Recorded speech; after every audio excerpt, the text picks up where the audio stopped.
The following is a special presentation of Tony Kurre Radio.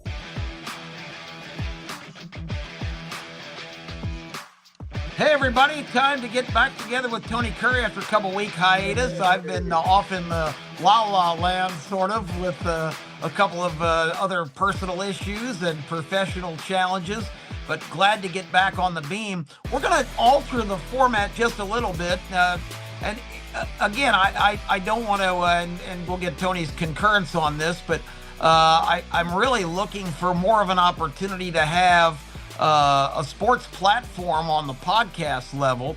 Tony has, and as most of you well know, we are on the starting lineup where we have limited time to really get into serious subjects in the sports arena.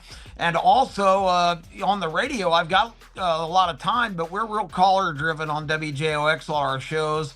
So, I want a place where I can kind of sound off a little bit. So, Tony, if you'll accommodate me, let's see how this works. And again, the rules are not limited to all sports all the time, but, I'd like that to be kind of the predominant focus for now, for the near future. Absolutely love it. I love talking sports with you. Anytime I can get some sports on Tony Kurre Radio, I'm all about it. And of course, I did it for 25 years, so I'd love it from ESPN to College Game Day to, of course, the thing we did on Jocks. And first, I want to congratulate the starting lineup for picking the winner of the Derby. Yeah. Golden Tempo came through. I have to ask you about that. Now, I was at a gig that afternoon, so I couldn't watch it live. I couldn't watch it live. And one of the most probable wins, not only because the horse went off at 23-1, but I did my homework on that, and I felt really good about that. Unfortunately, I did not have any money on that horse, and I wish I had. But that was one of the wildest Kentucky Derbies I've ever seen, and one of the best ones I've ever seen. Well, you know what happens, it's a good place to start, because a lot of people, I was at a downtown celebration with a lot of very well-dressed, very well-heeled people who didn't know, I'm just going to say it, shit from Shinola about horse racing. I did find out where that comes from, by the way. I don't know if I ever explained it on the air, but the stupid old-timey cliche shit from Shinola. Shinola used to be, in the early parts of the 1900s, a very popular shoe polish. It was called Shinola. And if you were considered an idiot, they would say, well, this guy didn't know shit from Shinola. I guess indicating you probably just, rub some of that other substance on your shoes instead of the polish. So I did do research. That's where that comes from. But the point is that real kind of upscale crowd really was had some interesting opinions on the race, and trying to watch the race. They were making a lot of noise. There was a lot of glare. So I had a tough time following what was going on. But the bottom line is the Kentucky Derby is such an unusual race because these horses have never been 1.25 miles in their lives. This is the furthest they're ever asked to run. And if you've got a horse that's qualified for the Derby, and you know that, with this guy's lineage and his breeding, he's probably not going to be able to get 1.25 miles. So what happens is you get these horses that run balls to the wall early at an extremely breakneck pace, and there's no way they're going to have anything left in the tank at the end. But if you're a trainer, that's your best chances to try to steal the thing and hope everybody else waits too long and you're too far gone. Well, it never works in the Derby because it's just too far. Up the backstretch, Tony, if you watch that race, Golden Tempo and Renegade, who end up running 1-2, Golden Tempo first, Renegade second, they were, out of the 20 horses, 19th and 20th. Up the backstretch. Renegade was 6 lengths ahead of Golden Tempo. And Renegade's a monster closer himself.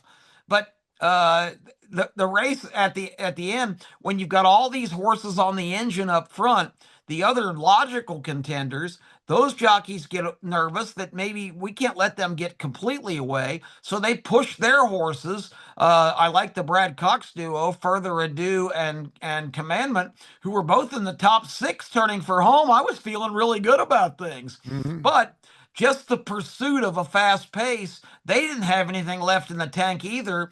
And the first four finishers all came from the bottom 10 to run 1, 2, 3, 4, including another bomb. Ocelli, number Yeah. 22, was 70 to 1, ran Yeah. third. That trifecta paid boxcars. Big So time. Big time. congratulations to you for coming up with Golden Tempo. I saw him win the Risen Star at Fairgrounds back in February and put him on my list because I am so high. And I mentioned it on TV the other day on Cherie DeVoe. She's already become the first woman to ever win a Triple Crown race when she won the Belmont 2 years ago. And now the first woman in 152 years to claim the Kentucky Derby title. So, And I also like that jockey, Jose Ortiz. I oh, think Jose I think Ortiz. You know the story on him. His brother Irad is the best jockey on the planet. His mhm. older brother, and they have serious competition. But Jose gets overshadowed because his brother is so dominant. But here's a great story. You'll love this. On Friday, which is Kentucky Oaks Day, that's the big Philly championship race on Fridays at Churchill Downs. On Friday, the Ortiz brothers, there were 14 races on the card. The Ortiz brothers won 9 of the 14 races on the day. Wow. And That's Jose crazy. actually won 5, and Big Brother champion Irad only won Wow. 4. They asked, I love this. There's nothing like the brother rivalry. They asked Jose on the way out, how about that? You and your brother, 9 wins today. And he goes, yeah, but I had more. So, Well, and maybe that's why his odds came down a little bit with Golden Temple, because it opened up, I guess, 30 to 1 early in the day, and I saw it went up at 23 to 1. I had an interesting question. Info at TonyCurryRadio.net. What do you get paid on? Do you get paid on the closing odds or the odds you got when you went to the booth? well, that's a great question. You get paid on the closing odds, Okay. which is I just, as you know, went to a major gaming regulator convention in Indianapolis a couple of weeks ago, and one of the speakers was there to talk about why big sports bettors don't like betting on horse racing, and that's the biggest reason right there. They want fixed odds. They don't want this fluctuating. Yeah. Somebody lays a ton of money Well, on a horse at the last second. He said it's so frustrating. You come up with a horse that's 10 to 1 and you go and make a big bet. And then by the time the race runs and he wins, you look up and he's 5 to 1 or 4 to 1. you should be rewarded for the fact. I mean, it's not about. It's the only sport where you can buy, and your son knows this extremely well. As soon as the odds come out, Case, man, is all over it. That's where he makes his money. Locks him in. When we did That's the right. college football show, he was locking in stuff on Sunday after the Saturday games and was getting +7.5. And by the time the game went off, it was +3.5. You should get something for having the knowledge of knowing something early about a particular horse. If I've got a horse going off 80 to 1 and I'm feeling really good about it, and I put money in on a 3 weeks before the race, and all of a sudden by race day it's 22 to 1, and I've got an 80 to 1 ticket, I would like to get paid on that. But that's because that's one of the reasons you bet on a horse. It's based on its odds. Now, some people obviously, 3 to 2 odds are a lot different than 81. The one thing I did look at, and I was kind of proud of myself, is I noticed that this horse had only run, I think, 4 times. The LeConte Stakes and then the Louisiana Derby. In the Louisiana Derby, and again, you brought up a great point. A mile and a quarter is the first time they've done this race.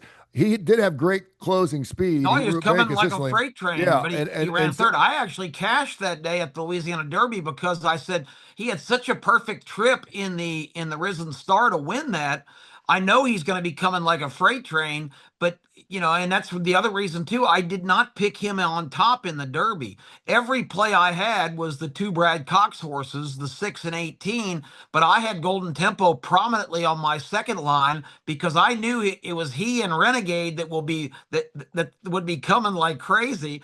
And so I'm kicking myself now because I like both Renegade and Golden Tempo big time, 1 and 2. but I just was skeptical that they would be able to come from us. They were exactly where I thought they'd be up the backstretch, but for the pace to collapse to that extent where they both pulled away and they were comfortably in front of everybody else. So just a remarkable thing, but it's just a different kind of race.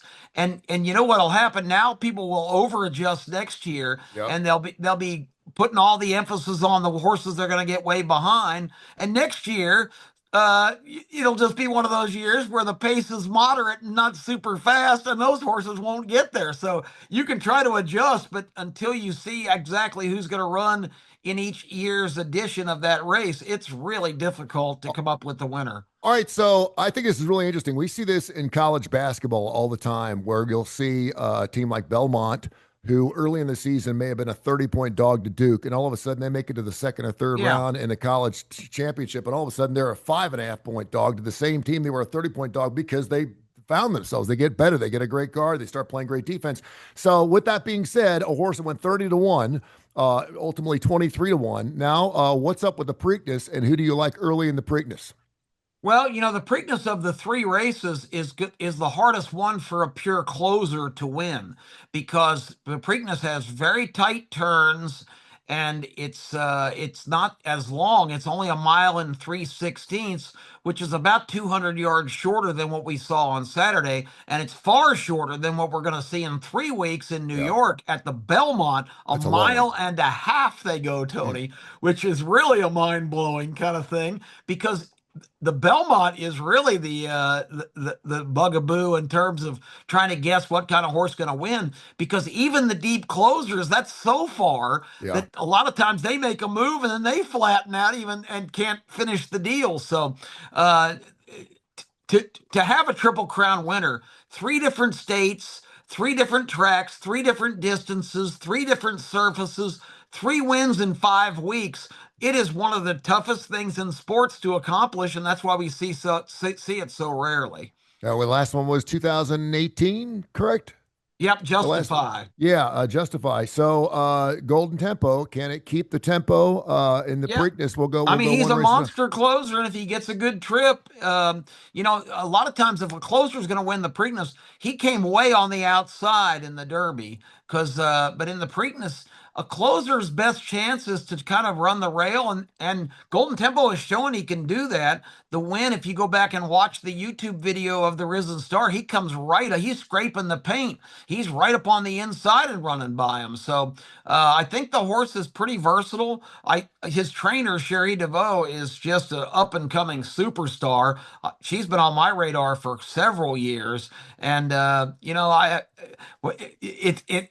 history is in the air. She could perhaps become the first female trainer to ever assault the Triple Crown. Wouldn't it be a huge story? Wow.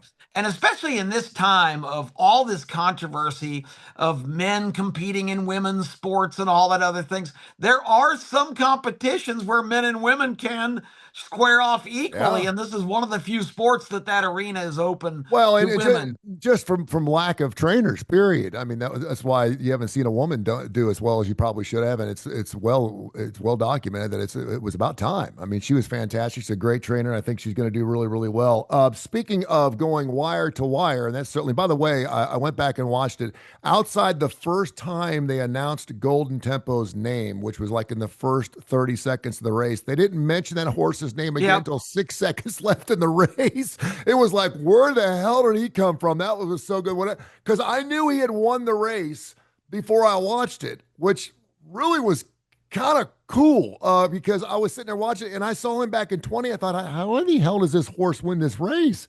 Next thing you know, he comes on outside. I still got goosebumps talking about it.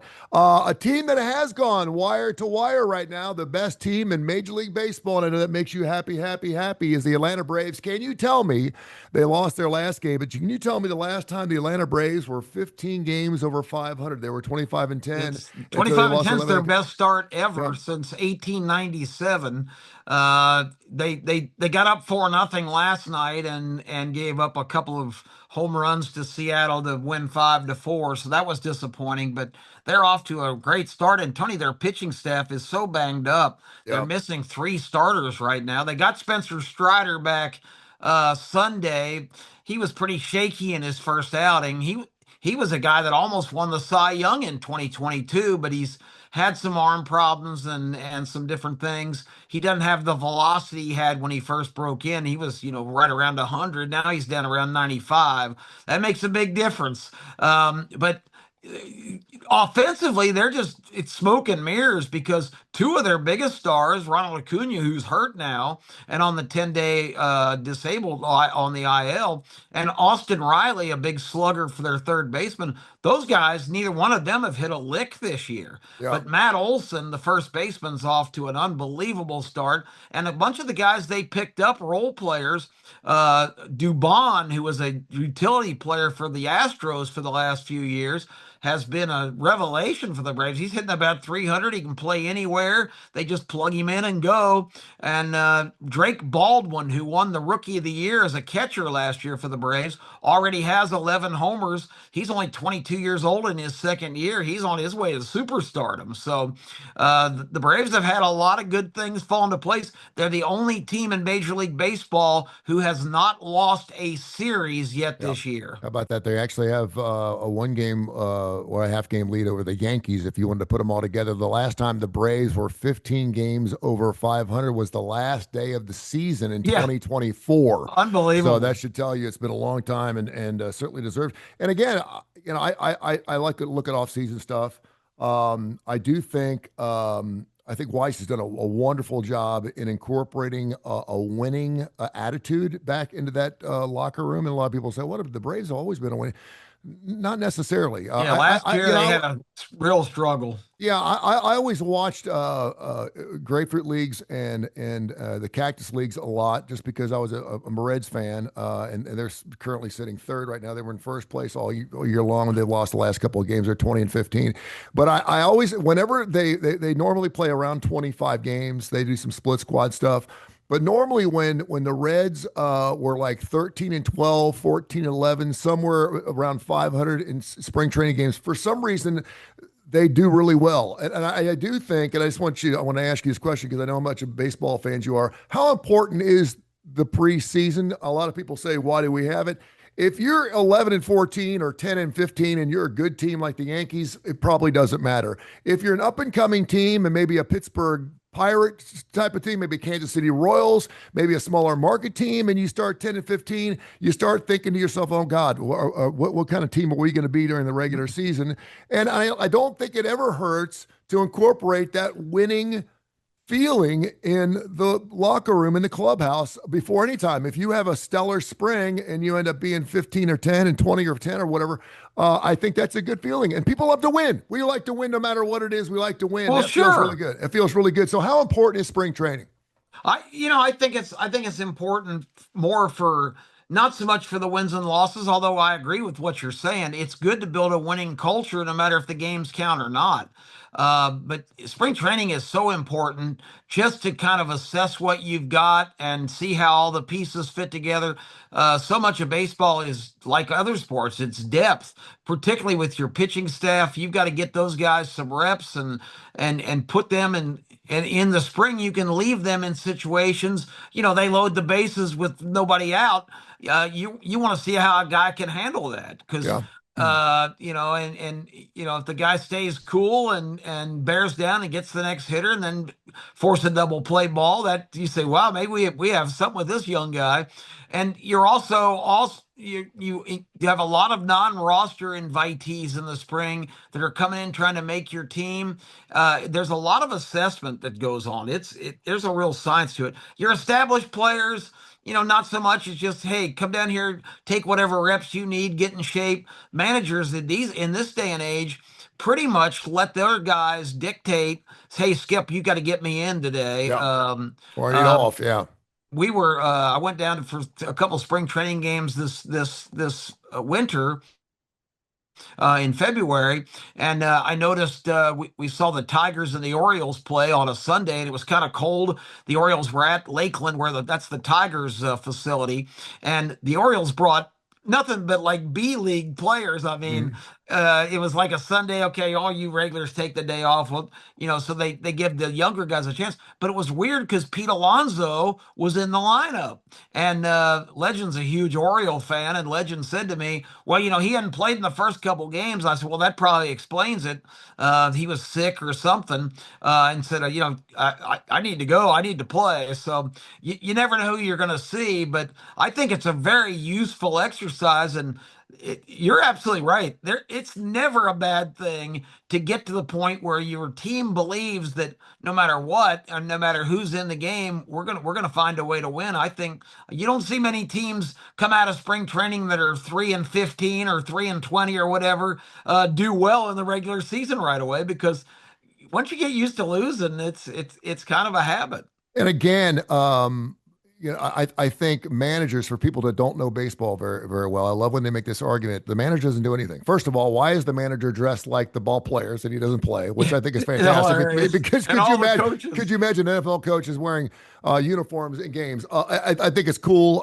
It's such a wonderful, beautiful part of the game. The fact the manager actually puts a uniform on, I think, is super super cool. And certainly, back in the Pete Rose days, you actually had player managers. You had guys that were actually Absolutely. managing play. And back in Frank the Robinson was a player manager with the and back Orioles. in the early days, it was Yeah. much more prevalent. I think Oh, Pete Rose was the definitely. last one to do that. Ty Cobb Um, was player manager for the Tigers. yeah, I think many people would believe that at least I do, is that the manager's position in Major League Baseball is probably the most underrated position in Major League Baseball. A lot of people think that they don't do squat; they just sit around.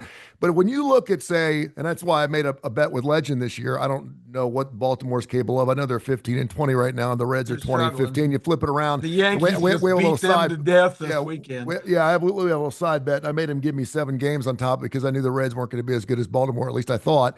But man, teams they take on the moniker, if you will, of Definitely. the disposition, the feeling of a coach. I know when the Reds had Dusty Baker, they played like Dusty Baker acted. Things didn't rile him up. He was constantly at the casinos. He had a gold toothpick. He always had a toothpick in his mouth, but he had a gold toothpick. It was worth like $18,000 that he wouldn't travel much with whenever he played casinos. And he was actually on a blackjack table. My brother was there one night down there in Lawrenceburg, Indiana, and he sat at a table with Dusty, and they were playing $50 hands. And Dusty didn't have a toothpick. And my brother said, "Hold my spot. I'll be right back." He ran out to his car and had a box of toothpicks. My brother always has Oh, toothpicks, wow. and brought him in. You would have thought Dusty and my brother were best friends. They sat there all night just drinking and having a good time. But he really Yep. appreciated my brother bringing a toothpick in. He said, "Next time, could you bring some colored ones in? I'd like to have colored toothpick." He's like, I have "Okay, great memories of okay." I was there April 8th, 1973. I was in the ninth Wow. grade when Henry Aaron hit home run number 715 at Atlanta Fulton County Stadium. The guy on deck for that momentous occasion, Dusty Baker. Yeah, he sure And was. and Dusty jumped about 15 feet in the air when it cleared the wall. He was more excited than Hank. And Hank, by the way, you ask anybody, there were over 4 million people at that game that day. oh, I know. Well, Everybody was at that. I Everybody was can at that attest game. there were 50,000 of us. And Everybody was at that game. I couldn't drive yet. The only reason I was there was because an older classmate of mine in my high school, a guy named Chris Carr, who I was casual friends with, but we played basketball on Saturdays at the public courts right there, and he knew me from basketball. But me and my little roguish hustling friends, we used to go to every game at the Omni, the Hawks, the Flames, the hockey team, the basketball teams, and we had made an art form out of going in there and hustling tickets to go to games. Didn't have $10 between us, but who's got extras? And you could, There you if go. if you went down there and worked the crowd. He called me the day of that game and said, "Hey, if we went down to the stadium, because he had his driver's license, you think you can get us in?" I said, "Absolutely." And I think we paid maybe $12 or something for tickets, and Nice. we're right behind the first base dugout. So that's a lasting memory. But Johnny Dusty Baker's reaction is something I'll always remember in that game. Let me segue real quick, Tony, because I kind of want to cover this topic while we had a chance this Yeah. week. Uh, I'm seeing a trend that I want to get your reaction to, because I don't think we've actually really ever talked about it. But I find that, in dealing with Legend on TV and radio, Legend's a very lightning rod kind of controversial guy. He Mhm. he puts butts in seats. People either absolutely love him or absolutely hate him. There's no in between. And Legend's been very vocal about the Kalen DeBoer contract, the extension of his concerns that Kalen DeBoer is really not a good fit at Alabama. Maybe he's a good coach. I mean, all these concerns. you have to say right now are valid, because I don't know what your opinion is, but I think the jury is definitely still kind of out on Kalen DeBoer. Although, everybody, well, he's won every place he's been. Tony was 67-3 at Sioux Falls College, which is an NAIA school, and he won 3 national championships. But his major college coaching experience is 3 years at Fresno State, 2 years at Washington, and 2 years at Alabama. That's awfully early in his development to be assessing, his competence. When Alabama gave him that big contract, Greg Burton issued a statement as, "We believe that Coach DeBoer is on the same trajectory as Nick Saban as one of the sport's all-time greatest coaches." That's quite a proclamation. Yeah, and for a coach thanks, that's won and thanks for 297 games. And thanks for bringing that. Thanks for bringing that. Coaches love that when the AD brings up something stupid like that. Yeah, it's crazy. You look at what he's done in the playoffs. Certainly the NIAA and the CFPs. He's won 24-20 overall. He's 20-8 at Alabama. 28 sounds good. No, it's not. It's not good. That's a 10-4 record. That's not going to be enough. We have to start getting past making the playoffs as March Madness. If you make the big dance, you're good. You're pretty safe. But that's only because there's only about 17%. Now, of course, they expanded to 76 teams. Only 17% of the league gets in. Not so much in college football. You only got 119, 120 teams. Now with the expansion of 12 teams and probably going to go to 16 next year. How impressive is it? Let me ask you this. How impressive is it to make the playoffs now? If it goes to if it goes to 24, you're going to get fired for not making it. There's a good possibility. It used to be, in Kentucky basketball, it wasn't based on the wins; it was based on the losses. If you had double-digit losses, you had a lousy season. It didn't matter how many wins you had, but if you had 10 losses in Kentucky basketball, and they've had that almost every single season, I thought it was kind of a funky hire to begin with. He's a West Coast guy. This is the SEC. It takes me back to the Mike Price days a little bit. That West Coast feel, and of course, we never got a chance to see what Mike Price was capable of doing. We certainly saw what he did at UTEP, and we saw what he's capable of doing in Destin at the coaching meeting. Let's roll. Exactly. Let's roll, baby. I think I don't like to jump on a guy, and he did make the playoffs last year, and I do think you have to give him some credit. And did win a game in the playoffs on the road. And so I have to give him some credit there. And again, I'm a 3-year guy. I give everyone 3 shots. I think 3 shots is a good deal. He'll be going to his 3rd season this year. This year he needs to make some hay. I don't know what he's going to look like at the quarterback situation. Obviously, Ty's gone. He's lost a lot on the offensive line. Defense seems like it just restocks and reloads. But I'll tell you something now, Al. With the adoption of the $20.5 million, and that's probably going to go up, we've got to raise some money. I don't know what I'll say. I brought up this point a couple of days ago, and I brought it up thanks to Mark Ingram. 7 of the top 10 alumni associations in the country are Big Ten schools. Big Ten. Indiana, who just won a national title. I cannot believe that Indiana won a national title. We're still saying that. They have the biggest alumni group base of any school in the world. 820,000 fans are still alive. It's unbelievable. To put that in perspective, that's 4 times what Alabama And they have Mark Cuban on top of that as an Indiana alumni. I mean, there's no reason why Indiana shouldn't be the LA Dodgers of college football. I'm serious. They should be top 5 every single year. It's insane that they took this long and they were the second losingest program in the history of college football. They can make an argument that this is the best thing in the world for them. What happened with all this craziness in college football, the Wild West, because they can put the money behind it and they can start buying championships. And listen, whatever it takes. If that's the rules, that's the rules. Let me ask you this. Kalen DeBoer does not seem to be kind of guy that's going to go ahead and beat bushes looking for money from his alumni. That's the problem. And let's say the boosters and the alumni have always spoken the loudest for the longest period of time. If you want an elevator there at Victory Circle, you're going to get an elevator if you got the money. If they don't like Kalen, they're not going to spend the money. He better get out there and start shaking bushes and shaking hands. And I don't know if he's necessarily, he does not have the demeanor on television, on his K-Coach show and stuff. He does not look the kind of guy that you want to root for. Yeah, he's like laid back, and part of his new deal with Alabama is they're giving him some kind of ridiculous travel allowance where they'll pay for his travel because his daughter is playing sports for the University of Washington way Mhm. out in Seattle. So they're providing a bunch of free airfare. So he's not here beating the bushes and shaking the hands on the rubber chicken circuit to get money.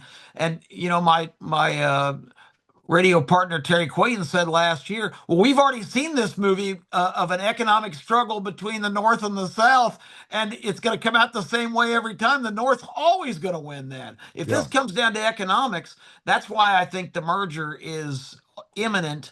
And let me ask you this question on the Alabama front, because I'm intrigued by the fact, because I knew this existed, but I never knew to what extent. The most of the blowback Legend takes for being questioning of DeBoer and this deal and Greg Byrne and how they deploy their money. He gets so much blowback, Tony, from Alabama fans that say you're not a true fan. You support your team no matter what.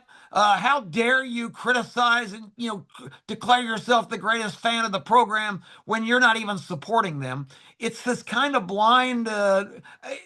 What is your reaction to that? Because are you a true fan? I mean, can you not be a true fan of a program and have an opinion on which direction they're going? I think Legend is Legend. I think he knows what pushes buttons. I Well, think he that's knows right. it pisses people off. He is, you have to remember that radio is entertainment. Radio is entertainment.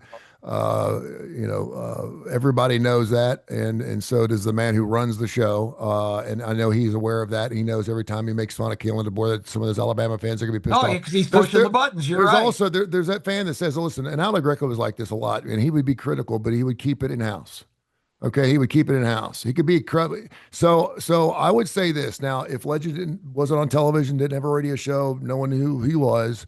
Um, when you're a true Alabama fan, you do keep it in house. You talk to your friends. You're like, we got problems here, but you don't get out and you expound on it and you get on the radio and talk Interesting. about it because you don't want to make it sound like you're broken. It's much like talking about the crazy uncle. You can listen, you can say whatever you want about my uncle, I'll whip your ass. But I can say anything I want about my uncle. He's my crazy uncle, not yours. Okay. So that's kind of how Interesting. it's kind of how you go along with football teams. I do want to run through the schedule real quick though, and Yeah, just let's do it. I want you to give me a win loss, and then we got a boogie where 30 minutes. Next week, I want to get into I thought you brought up a great topic and I'm ready to go on it. Is Birmingham Yeah. a Bush League town when it comes to sport? Yeah. Are we on the cusp of something Well, great or are speaking we of peer stuck? pressure Yeah. amongst fans, Tony, I get so much criticism myself of that I'm not supportive of Birmingham teams. Yeah. But I Yeah. don't even really know how to process that. I, Yeah. I I grew up in major league markets. I can't get excited about spring football teams and D League basketball teams and hockey teams that play in recreational arenas with 1,500 seats. I mean, yeah. it's not a bad product, but it's really kind of an interesting question. Well, you live here and you're part of the community. I'm trying to get out more now and be more supportive.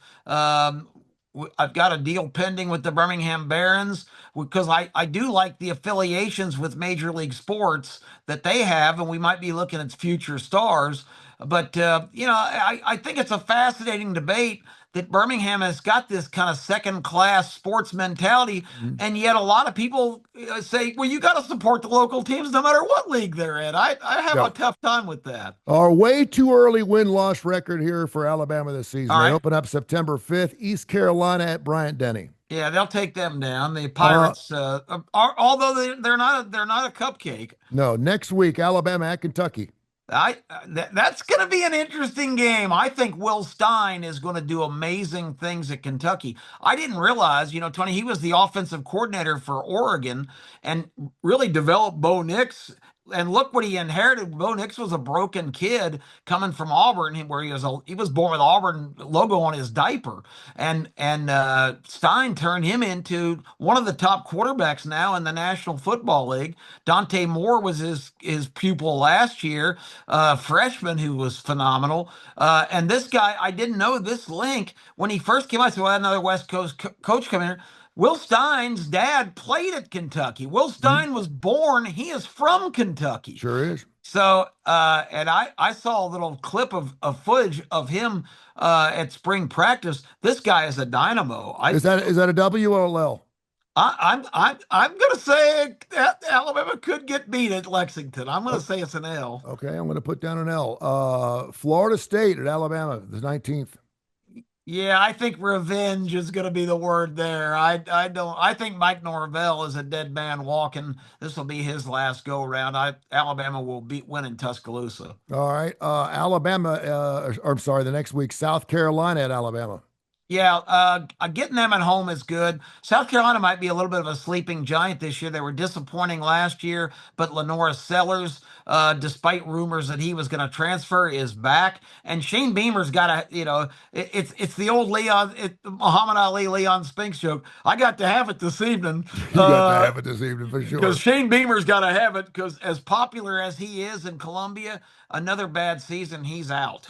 Alabama Starkville in the 3rd.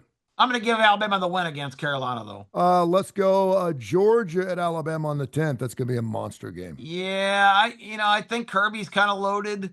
A lot of people, are still. We'll see if it works for Kirby, because he's doing it the Dabo Swinney way. But I don't put Kirby in the Dabo Swinney column. We'll see. I think Kirby finds a way to beat Alabama in Tuscaloosa this time. Should have beat him last time. Then Alabama up in Neyland Stadium, Tennessee.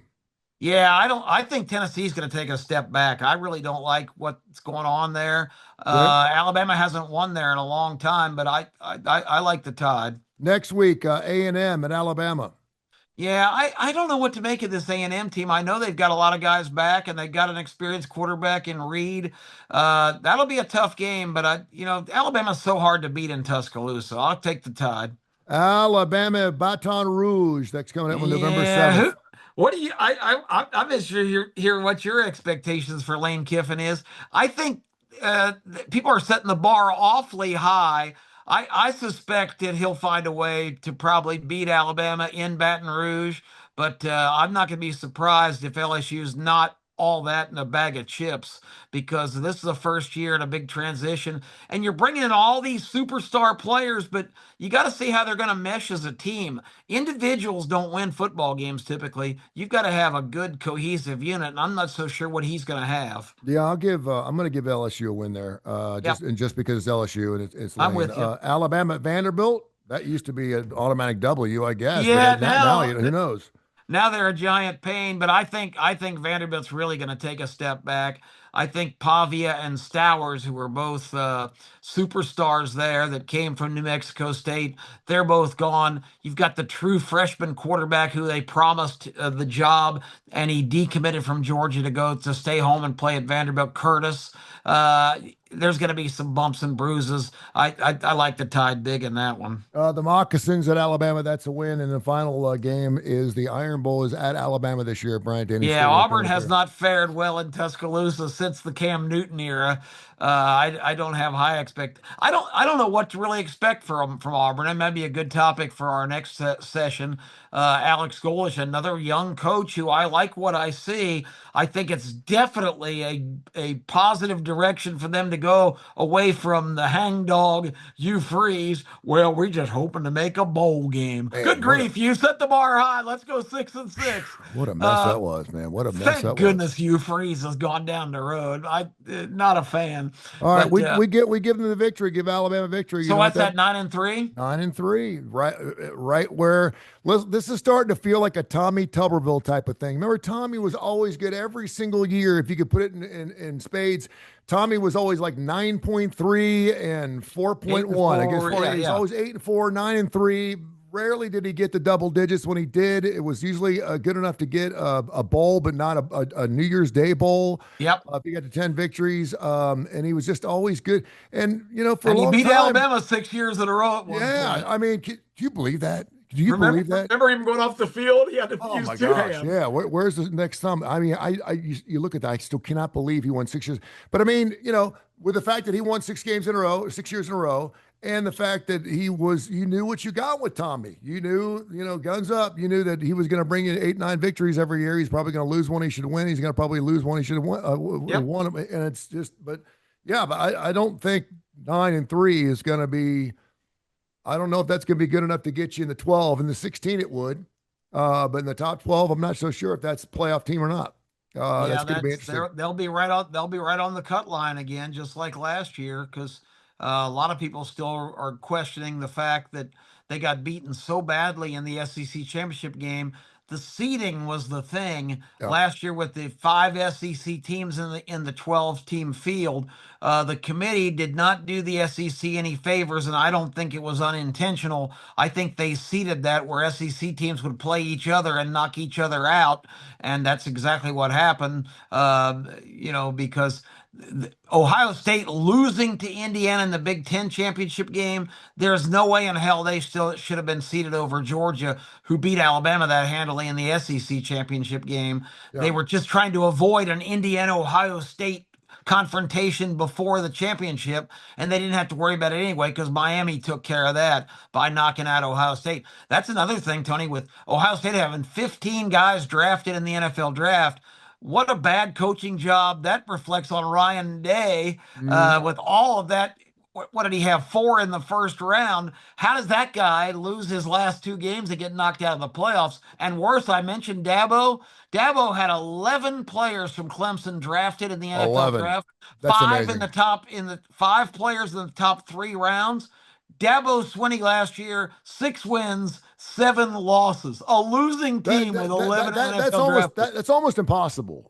I mean, when you think about it, it's almost impossible. When my son told me that, obviously he's a junior. He's coming home this afternoon. Can't wait to see him. Oh. Yeah, 11 players chosen, but Feels they win so 6 bad games. for Santo. He went to Clemson to be around a winner. Well, he's got one more year has left him at the altar. He's got one more year unless he goes to grad school. The one thing I'll leave with this: you talked about Kalen DeBoer earlier. It's not exactly how you lose, or it's not whether you lose, it's how you lose. Oh God, they got slaughtered. Bama can't. Kalen cannot afford another 35-point loss to anybody. No, they did it to Indiana past year, and I know they won the national championship, but that was embarrassing. Even true Alabama fans who espouse all of that, you got to stick with your team. You will hear them privately say, "But I still can't believe how we quit in that game." Yeah, and they did. In the entire Saban era, I don't think I ever saw an Alabama team just throw in the towel like that team did. And they did. Brother, thank you so much. It is Keefer and Kurre Sports with every single week right here on Tony Kurre Radio. Also, wherever you get your favorite podcasts, we're available all over the place. You can hear us live on our YouTube channel on Tony Kurre Radio and, of course, on the Keefer and Kurre Sports tab. We'll go ahead and make sure that's up for you later this afternoon. Thank you, my friend. I will see you in television land this weekend. Here, the starting lineup again. Football season will be here before you know it, 10:30, 11 o'clock on ABC. Get ready to take your bows for picking a 23-1 Derby winner. There you go, Tone the bone. If you listened, you cashed. Appreciate you, man.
This has been a special presentation of Tony Kurre Radio.